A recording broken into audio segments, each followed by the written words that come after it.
বাজিয়ে প্রভাতের বীরকর, কেমনে বসিল প্রাণের পর, কেমনে বসিল গুহার আধারে প্রভাত পাখির গান। না জানি কেন রে এতদিন পরে জাগিয়ে উঠেছে প্রাণ, ওরে উথলি উঠেছে বাড়ি, ওরে প্রাণের বাসনা প্রাণের আবেগ রুঠে।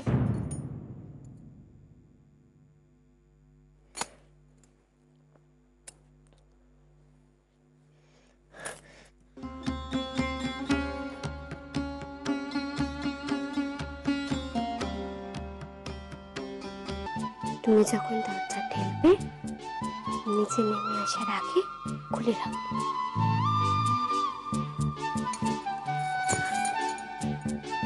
নইলে সবাই জানতে পেরে যাবে যে।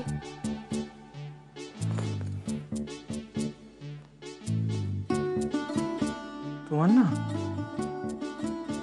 খুব সাহস হয়েছে, দিনে দিনে সাহসটা বাড়ছে। সাহস আমার সব সময় ছিল। শোনো,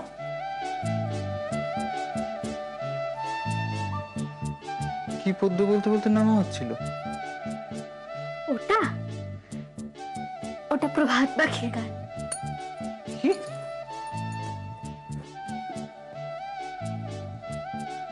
প্রভাত পাখির গান? যত সব। তোর মায়ের আশীর্বাদ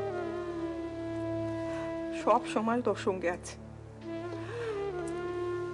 সব কিছু না জেনে বুঝে মাকে ভুল বুঝিস না বাবা। না গো, না।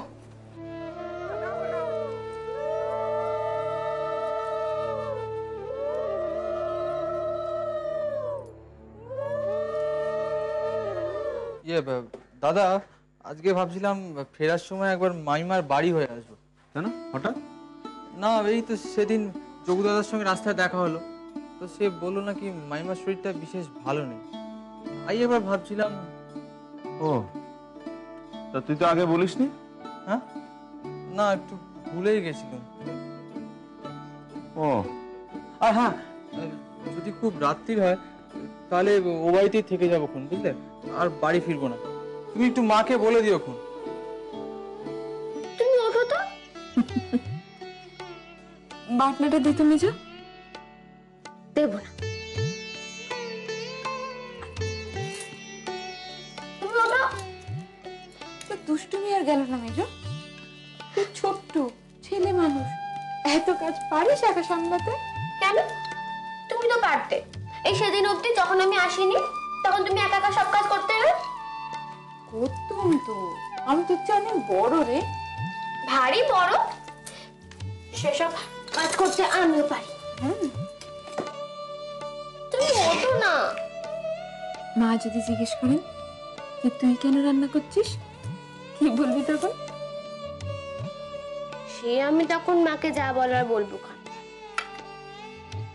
না বাবা, মা বকবেন, আমি করি। না না না শুধুজি, ও ওখানে যাবার আগে আমার এখানে একবার আসবে, দেখো। শত অপরাধ করলেও আমি তো তার বাপ, বল। হ্যাঁ, আমি মানছি সে মায়ের মেয়ে, কিন্তু আমারও তো কম নাওটা ছিল না, সে বলো। তোমার মনে আছে শুধু আমার এই পাঞ্জাবির এইখানটাই আঙুল দিয়ে পেঁচিয়ে আমার পেছন পেছন সে ঘুরে বেড়াতো।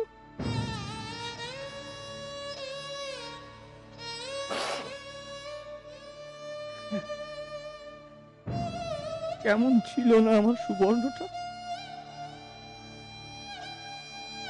কেমন সুন্দর ছিল আমার সুবর্ণ।